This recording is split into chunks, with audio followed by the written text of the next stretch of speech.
Hello, everybody. Today we're going to be going live with Shamita Shetty, who has 2.2 million followers, and I am just going to be looking for Shamita.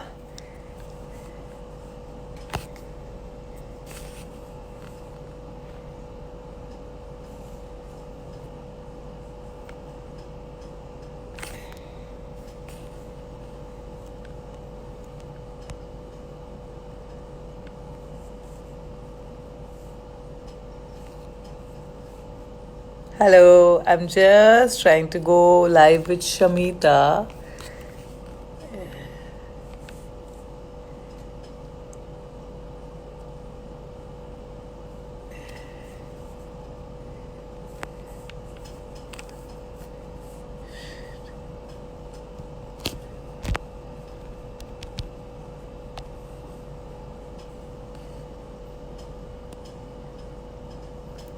We're just waiting. Ishita from my team, could you please trace Shamita because we're not being able to find her.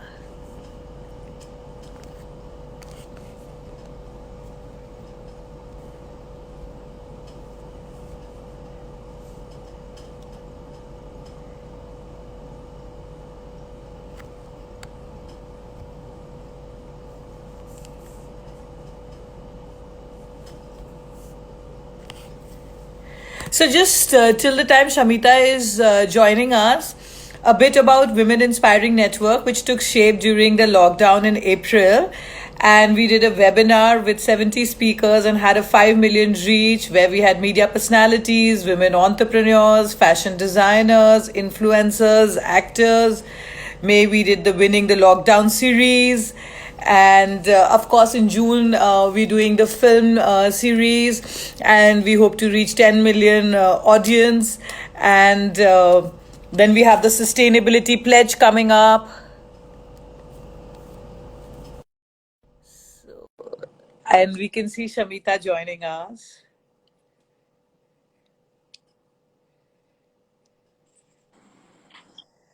Thank you, Shamita, for joining us today from the Women Inspiring Network. And you Hi, look really beautiful, I must that's say so that. sweet. Thank you. So do you. Shamita, so let me tell you a bit about the Women Inspiring Network. It's an initiative, a movement which was started in April of 2020, especially during lockdown. And we did a webinar with 70 speakers with women from different walks of life. There were media entrepreneurs, media personalities, influencers, actors, fashion designers, even homemakers and change makers. And we had a 5 million reach. And in May, we got the positive voices of women from across India, like what kept them positive during the lockdown. And that had a tremendous response. We got 100 videos, again, from different women, which was really inspiring. And June, of course, is our series on films and more, which I mean, we are hoping to reach a 10 million audience. And thank you so much for joining us, Shamita, because we really we want your inspirational message for our viewers. And just to introduce to our viewers a bit about yourself, Shamita has many, many hats. She's an actor, interior designer, animal lover, a fitness enthusiast. She helps out with HelpAge India and a follower of 2.2 million people. Wow, I'm going to be taking some tips. How do we reach that audience for the Indian women? And of course, Shamita made her debut with her film in 2000 with Mohabbatein, and you've also won awards. And you were, of course, born in Mangalore. So tell us a Born bit in Bombay, in in Mumbai. Bombay. Oh, okay, Bangalore is my Mumbai. native place. Native place. Okay. And of course, you studied in Mumbai, you worked with fashion designers, and then you have been seen on reality shows. So you've done it a lot. So I want you to tell our viewers a bit about your journey and the moment you decided to become an actor, and you're donning so many roles. So please tell us a bit about that. Um, well, for starters, I never really dreamed to be or aspired to be an actor. So I thought I would join my father's business, and that's why I thought study commerce. I did 1 year in Sydney and I was so bored. I realized that was not my cup of tea. I realized I needed to be in the creative field. That's why I went to SNDT. I got my diploma in fashion design. Then I naturally started interning with Manish Malhotra. Sure. And I mean, we all knew each other because of my sister. And he would keep telling me, you know what, you're in the wrong profession. You need to be an actress. Because I was always this girl, falling over things, dropping things. And he somehow saw some quality in me that made him feel like, I meant to be an actor. And he naturally introduced me to Aditya Chopra. I auditioned for the role. And I mean, I didn't know which character I was going to portray till maybe 1 or 2 months before, because I had to become the character. I had to put on weight. I had to look like Ishika Dhanraj Gill, and started work naturally. But I think that passion for acting sort of grew naturally from Zeher. That was a film that I really enjoyed working on, a character that I loved, absolutely loved portraying. And after that film, I wanted to do more work, you know. Post that, I think it's not like a lot of work came to me that I wanted to do. I ended up saying no to a lot of projects that came my way. Unfortunately, because of that, people probably thought that I was not interested in doing more work here. And then naturally, when I was not doing as much work, Big Boss happened, you know. So I kind of started doing reality television, post which I decided that, you know, I needed to pursue interiors, because I'd done the interiors of a nightclub in Bandra. And I really enjoyed the process. And I'm somebody who likes to know every technical aspect of, you know, whichever field or whatever I'm doing. I need to know everything about that particular profession. So I decided to go to London. I studied interiors, came back, did some interior work, and then I naturally got back into reality television from Jhalak. Post that, um, I've just been doing work here only, because it's not really left me any time to go back to interiors. Interiors is something that, I mean, you need to be there 100%. You know, you can't just leave everything onto your karigars. So because I've studied that subject, I know I'll kind of get back to it in time. But right now I'm busy with entertainment. I have a film that's coming out on the web platform soon. I'm supposed to start a web series as well. So Nice. yeah, so I've never been somebody to really plan my life. Things just sort of naturally happened to me at the right time, and I've just gone with the flow. And you're doing quite a bit of that. And so tell me, has your sister Shilpa been a great influence? Tell us about, did you guys fight a lot? I read somewhere that you guys are 3 years apart. I know I fought a lot with my sister. We keep fighting still. You know, we have kids, but we're still fighting. So, you know. I think that's natural, right, with siblings. Well, we definitely fought a lot when we were in school. But I think in time we sort of naturally became friends. We started understanding each other better. Now also we fight because we're two very different people. Yes. We don't look at things the same way. So that's naturally going to create some sort of conflict. Do you know what I mean? But these are all very healthy fights. And we have a deep understanding as well. So our relationship now is obviously much better than it was when we were in school. We can't do it without each other. We couldn't do it without each other then, and even now. So, and throw some light on some of your experience with the reality shows which you've done, and now web series which you're doing. So I think I've done what, um, three of the biggest ones actually on Colors. There's Big Boss, Jhalak Dikhla Ja, and Khatron Ke Khiladi. And Big Boss is something I signed a week before. Um, and I don't think I realized what I was getting into till that door didn't shut behind me, you know. Um, because I'm somebody who's a very private person, and to actually be in a house with cameras on you 24/7 is very, very difficult.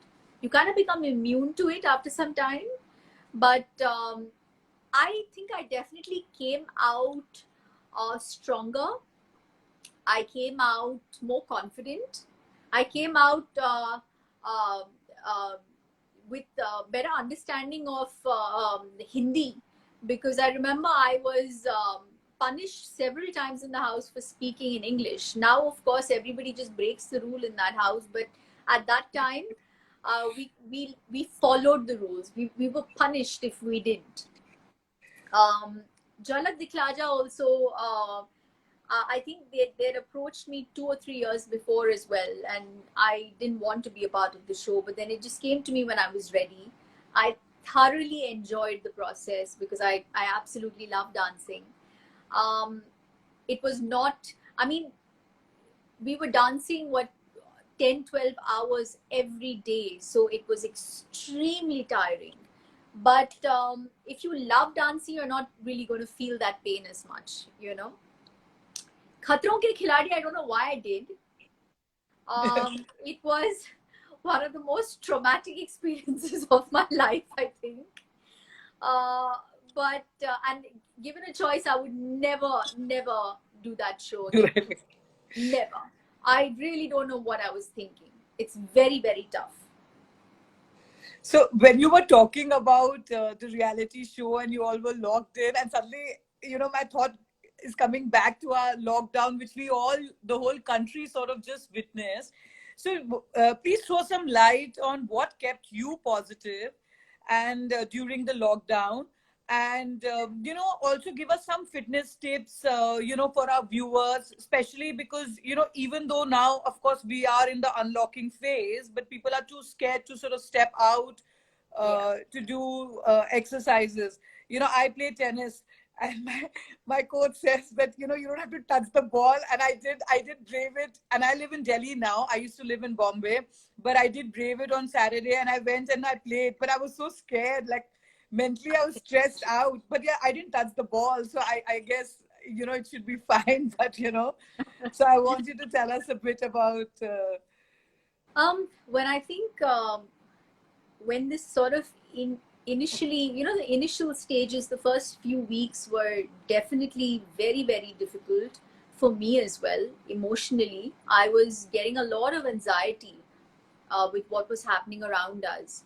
But I'm so, and also at that time we were not allowed to, go out, get people into the buildings were not allowing our staff to come in. So I didn't have my cook, my cleaner, and I had to learn how to cook. That would come in between my workout time. And so, the first month was very, very frustrating for me.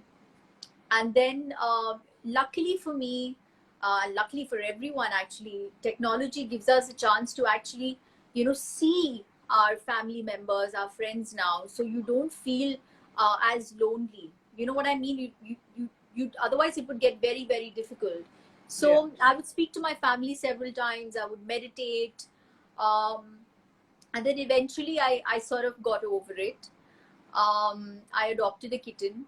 So that really, I think, brought a lot of peace and joy into my life, even more of that. And weekends, I go and I spend time with my family because I live alone. So that's really nice. There's like a balance of both. I get my peace and quiet at home, and then all the halla, the shore in Shilpa's house. But I mean, see, I can't really crimp. Because given the situation outside, with whatever we're watching outside, whatever we were watching about the migrants not having food, not having any place to live in, um, I mean, I'm so grateful that I have a home to live in, a roof over my head, Yes. and Yes. food on my plate. So I really can't complain. Yeah, I agree. In fact, I'm reading this book, Ikigai, and it's talking about all the principles and, about life and, I mean, gratitude, which is so important in Yes. today's time. And so tell me, what really keeps you fit? Is it dancing or any other fitness regime which you follow, or any tips which you can tell our viewers which they can do while they're at home? So I weight train, Okay. and that is something that has worked for me for a very long time now. I've been weight training over 20 years, and it's worked really well for me. Um, Weight training, cardio, functional training. Functional training is really, easy to do at home. Uh, for those people who don't have gyms at home, um, you kind of work your entire body. You're using your body weight. Yeah. Um, so that's a good option for people. And I know I can talk about taking care of your diet and all of that crap, but at a time like this when your anxiety levels are really high, I'm pretty sure people are overdoing food, Yeah. and yeah, what they're eating right now, and can't blame them. I did it too. For I think 1 2 months I was just binging. I was eating everything in front of me. Yeah. um and I mean, I'm an emotional eater, but I balance it out in the gym, and I think that is very, very important. You need those endorphins in your body. You need those Yes. endorphins, that chemical to be released in your Yeah. body. um it helps you feel better. Yes. And of course, meditation. That is something I kind of practice a lot. Having said that, it's not like I don't go through my anxious moments. I go through that as well, but then I express it, and I work over it. I meditate, and I feel much better, and Yeah. then move on. Yeah. And you have a huge following of 2.2 million influencers, and also you're really, really active on social media. So give us some tips. How have you got such a huge following? And, how did you think of starting on that? And, if you could talk a bit more on that. Well, 2.2 is not that much also. There are people who have a lot more. But I think I got on social media when I was doing Jhalak, because at that time my team thought that it was important to connect with people a little more, because everything was dependent on audience voting for me to stay in that show.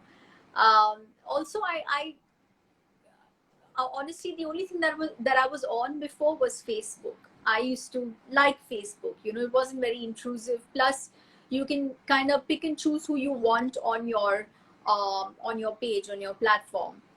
Um, I used to find Insta very, very harrowing. I'm not somebody who can post about everything that I do in my life. Like I said, I'm a very private person.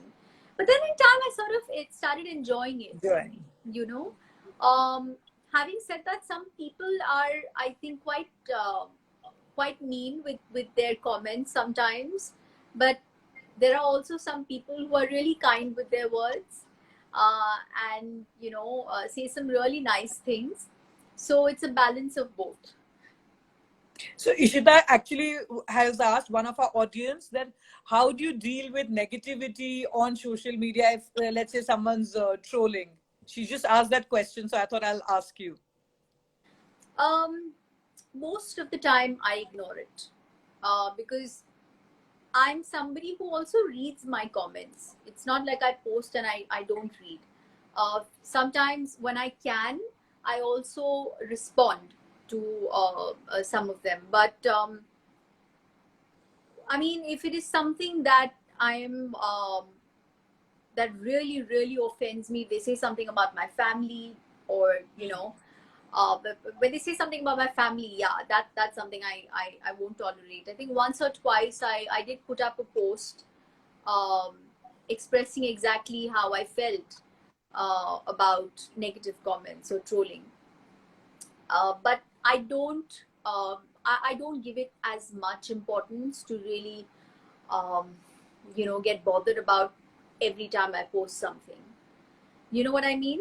Yes. Because at the end of the day, I know who I am. My family knows who I am, what I'm going through, where I've come from.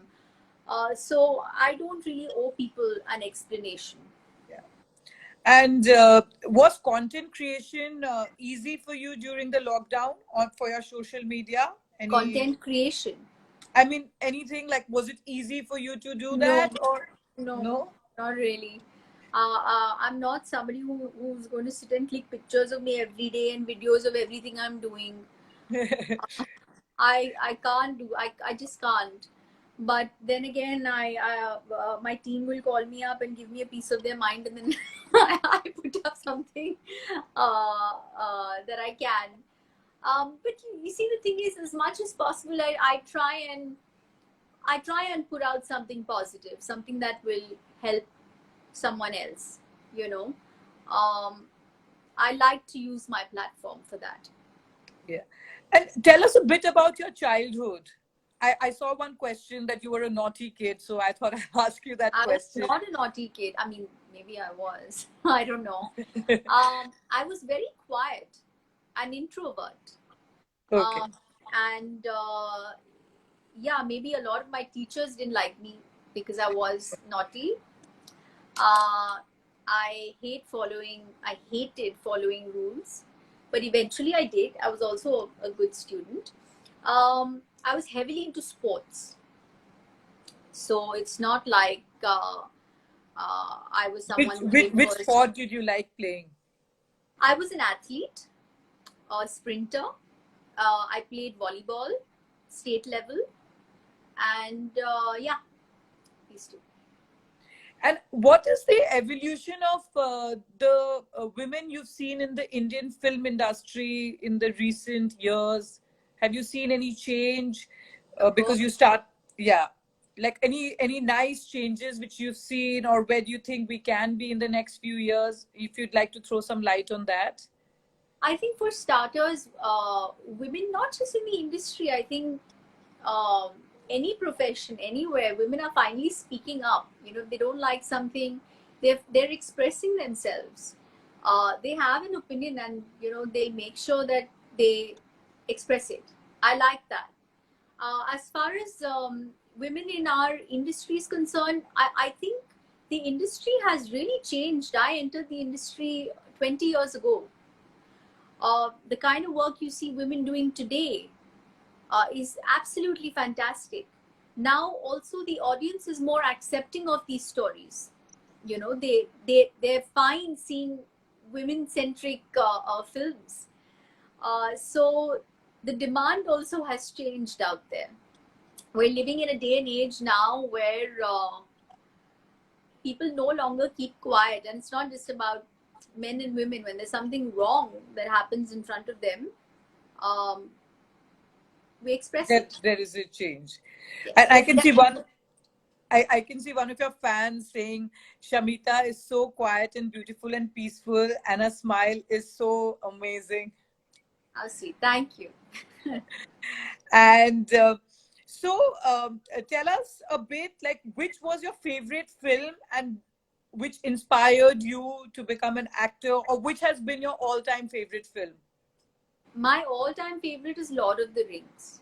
Okay. Lord of the Rings. There's Harry Potter. I love watching these films again and again. Uh, it takes me to a very different world. I love watching horrors. Um, so it really depends on my mood. But Lord of the Rings is something I mean, that's a film I loved. I even sat and watched the making so many times. And any favorite dialogue you'd like to share with us, From Lord of the Rings. or any movie, not just Lord of the Rings, but any movie,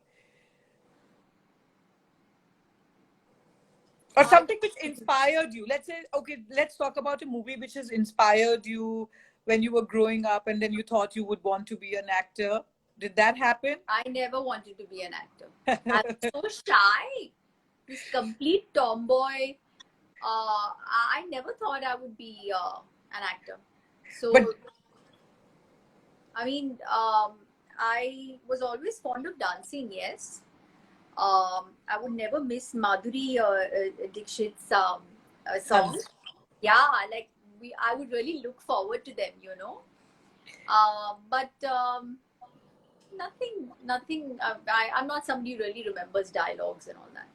And so, are you still dancing like now that we are all locked in, or we are like in the unlocking phase? No, I'm not. I do a lot of events, shows. Unfortunately, none of that is happening right now for obvious reasons. But that is the only time when I go to the rehearsal hall and I dance, and I really look forward to it. I enjoy it. I enjoy performing. So I really miss that. Which has been your favorite dance show, which you've enjoyed, like an experience you'd like to share with us? Jhalak Sorry? Dikha. Jhalak. Jhalak Dikha. Yeah. Jhalak Oh, was a show where I learned so many different forms of dance, and I also had a teacher who was very good, Deepak.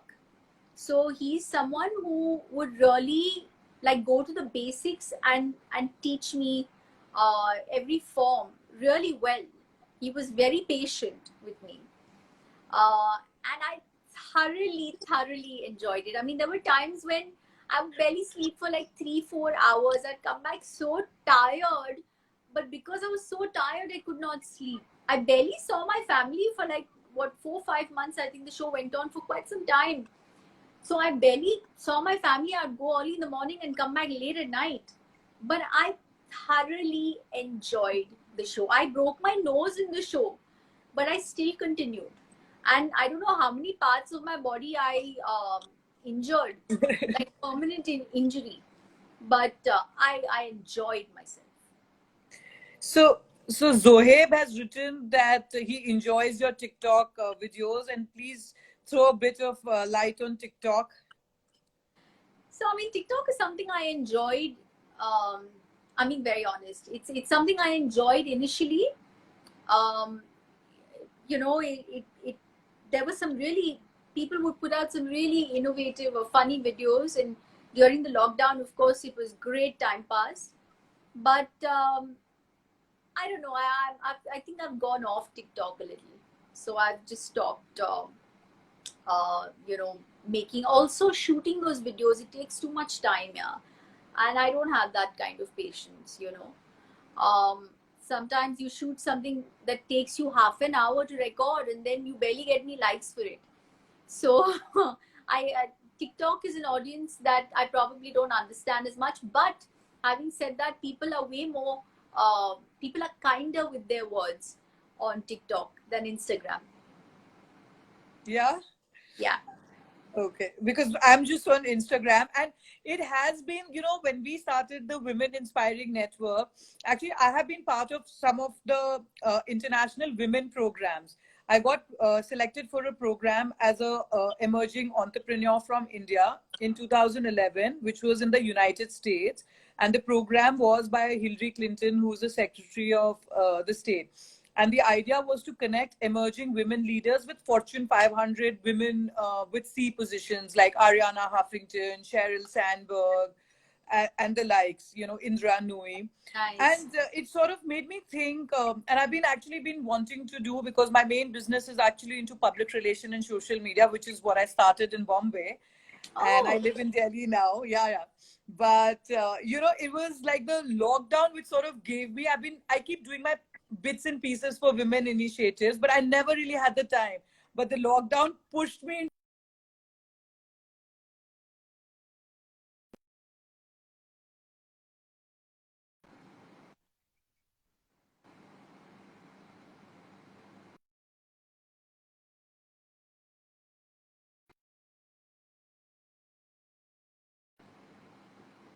hello. That has given me a lot of food for thought and an inspiration. So we have really enjoyed this whole journey of the Women Inspiring Network. And hopefully we can create some impact in the coming days for the women of our country. And, so I want you Sure to you will. and I want you to sort of inspire our viewers. Like, how do you cope with competition and stress? And what has kept you positive during these times, especially? So the thing is, I obviously, I mean, we all have stress. I have a lot of work stress as well. Um, People out there think that because I come from a certain family, everything is taken care of for me, which is so wrong. Because at the end of the day, I live alone. I take care of myself. Um, I don't depend on anyone. I don't like to depend on anyone.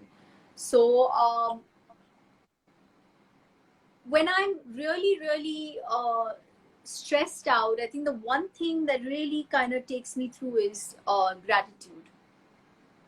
Gratitude really heals, because when you sit down to actually list down the number of things that you have in your life rather than what you don't have, or what you aspire to be or want and all of that, you realize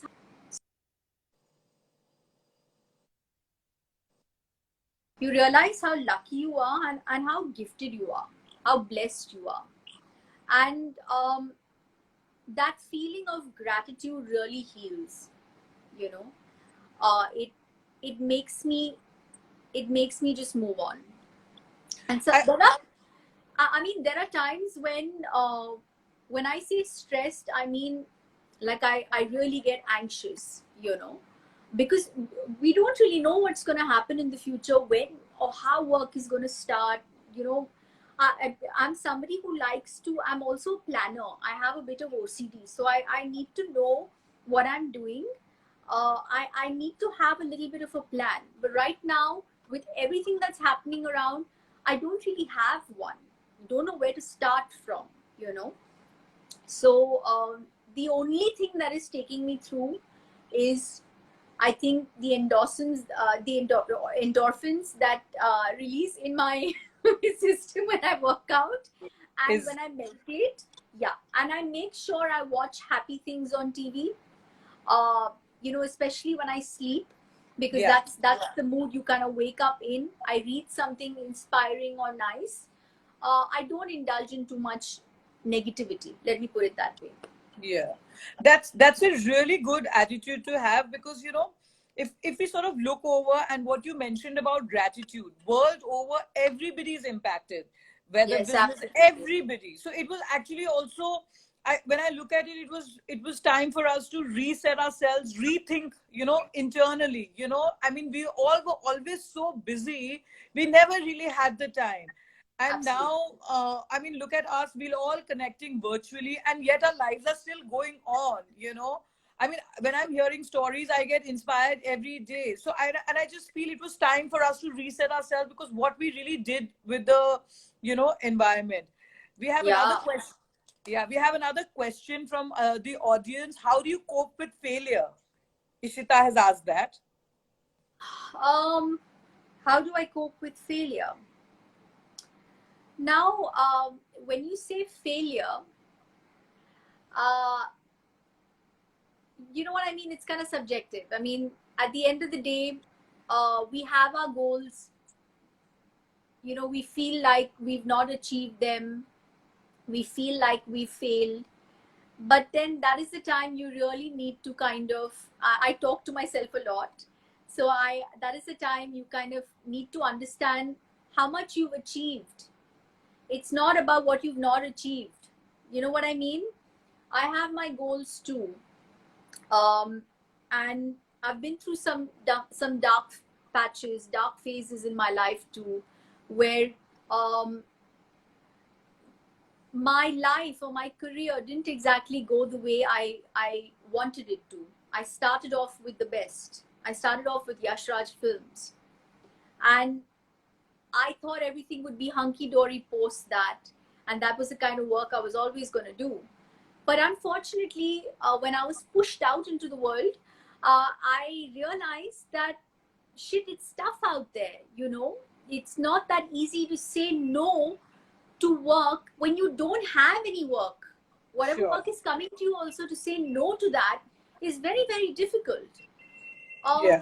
I went through depression. I went through my you know, low patches, but every time I emerged, I came back stronger. And I have Yeah. a very strong family backing. If you see, they're all very, very strong individuals, whether it's my sister, my mother. So it's so important to have good, positive people around you, you know, Yeah. because that can.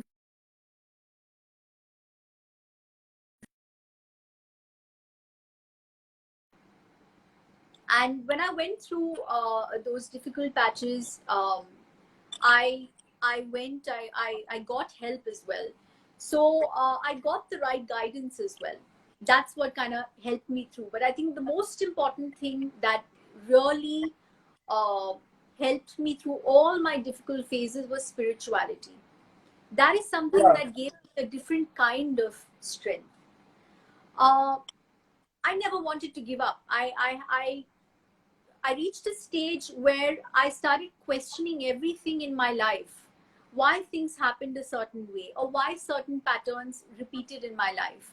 And I needed another explanation, a different answer. And I got that when I turned to spirituality. I'm not saying Wow. religious, I'm saying spiritual. Yes, yes. Um, so that is something that gives me immense strength and takes me through anything that I have to face in my life. Wow. That's a lot of courage to really share that with us, Shamita, and inspire our viewers. You know, some of the stories which are there on our platform on mental health, there are even teenagers and high school kids who've actually told us about their stories on mental health and how they overcame that. And it's really good that now we're talking about it. Like, you know, we did a campaign which is like, it's okay not to be okay sometimes, you know. Yeah, So that's that was wonderful. there, that is there. And one of our viewers have asked us, before I move on to our last question, when will your next movie come? So my next Zohib. film, um, sorry, Zohe. And Zohib. Yeah. So my next film is called The Tenant. Um, I mean, I'm hoping in a few months it'll come out on an OTT platform. It was actually a film that was made for the festivals, but it turned out so nice they want to release it here as well. And I'm actually looking forward to that because it's a script, a subject that is very real, characters that are very real, characters that you will relate to. You know, it highlights the hypocritical society we live in. How people are so judgmental about single women out there. Women after the age of 30 are no longer single; they're called unmarried. So it is about this girl uh, who comes from a, a place that is very different from the society she walks into, and nobody knows where she's come from. She's obviously left something behind. She has this dark secret, and how in some way or the other she ends up making a difference in each and every one of their lives in that society. You know, it's a very conservative society. um, a very sweet story. There's a beautiful friendship that develops between a young boy and her. It's a very it's a story that will kind of touch your heart. Yeah, we will definitely wait to watch that. And Anu has asked us, how is your relationship as a Masi with your niece and nephew? Well, Samisha, my niece is too small. She sleeps most of the time. She's just about started gurgling and making the cutest sounds, giving us a wide smile. What's really lovely about her, touchwood, is that she never cries. She's very quiet and she's always smiling, and that's so amazing. Vian, on the other hand, is like a ball of energy, you know. uh, and I mean, he's lovely. I share a lovely relationship with him. Touch wood. Yeah, I can understand that. I have almost a 4-year-old, and she was also one of those with her smiles just kept me on my toes and, with energy and inspiration at this time. Would you like That's to a, throw some light on the animal shelter and the animals, what you're doing you're an animal show lover? you my baby. That's really sweet. I just woke her up. Sorry, she's fast asleep on my lap. Sorry, go back. And what is she called? Or is She's it a Kiki. he? Kiki. Kiki. So I adopted her. She was found below my building, all Okay. dirty and hungry, and my house help brought her up, and she's all black. And I've always had cats in my house. Like I think 20-25 years I've grown up with cats in my house, and currently I have none. And so strange. I was actually thinking of getting a black cat with not that much hair, because technically I'm allergic to cat hair, but she's so lovely. She's so loving. And she's a little baby, very, very naughty, has needle sharp teeth. Um, but it's lovely. I mean, uh, this happened, I think, a day after the cyclone. So I didn't want her to be out, alone. So I thought I'll take her in. And I've always been like that. Actually, as a child, I remember I used to spend all of my pocket money on animals. There were 2 girls in school. Anything related to animals, any animal was in trouble, they would come to us. I should just pick up kittens from the dustbin and take it home. And my father used to get so irritated. Yeah. But I love animals. That's really nice. And someone's asked, I'm going to ask this is the last question. Meditation is so hard. How does one start? Like, how do you think of starting? Any tips on that? So there is no process that you need to follow. Meditation is just about, it can just be you shutting your eyes and staying still and not wanting to control the thoughts, because there will be 1,000 thoughts that will come into your head at that particular time when you want that peace and quiet. But it's about just acknowledging it and just letting it go. Just letting it go. It's just about that. It's not about coming up with solutions at that time. It's just to quieten your mind. And I understand there are times when even I'm very restless. I can't sit in one corner and shut my eyes and meditate. But you have to start somewhere, Yeah. If you want that change. And let me tell you, it really, really helps, especially if you're dealing with issues with anxiety, stress. 10 minutes in the day. Just give yourself that time. Yeah. That And really you have some really good online podcasts on meditation. I've actually been absolutely. These days everything is available. I mean, content is there for everybody to sort of see. So our last message, a winning message to inspire our viewers, especially in tier 2, tier 3 cities and in smaller towns, from you, Shamita. For women? For women. Well, recognize your dreams, your talent, and go out there and achieve it. You know what I mean? Just go out there and grab it. Yes. Gone are the times when you should get affected by what everybody says about you. Know who you are, know your strengths, and go out and do what you were meant to do. That's what I will say to all the women out there. And just don't feel guilty about your dreams. There are a lot of women out there who still feel very guilty. Just get out of that phase and live your life. Yeah. So thank you so much, Shamita, for joining us at the Women Inspiring Network. Hearing your inspirational thoughts are again inspiring me. And for all our viewers who haven't, who missed our conversation, this would be uploaded onto Women Inspiring Network Instagram account as well as Facebook and YouTube. So please do follow us there. And it has been a great journey. We have a It's sustainability such a pledge. pleasure speaking to you. Yes. And thank you so much, Shamita. And this is Tuti signing off. Bye bye. Bye bye.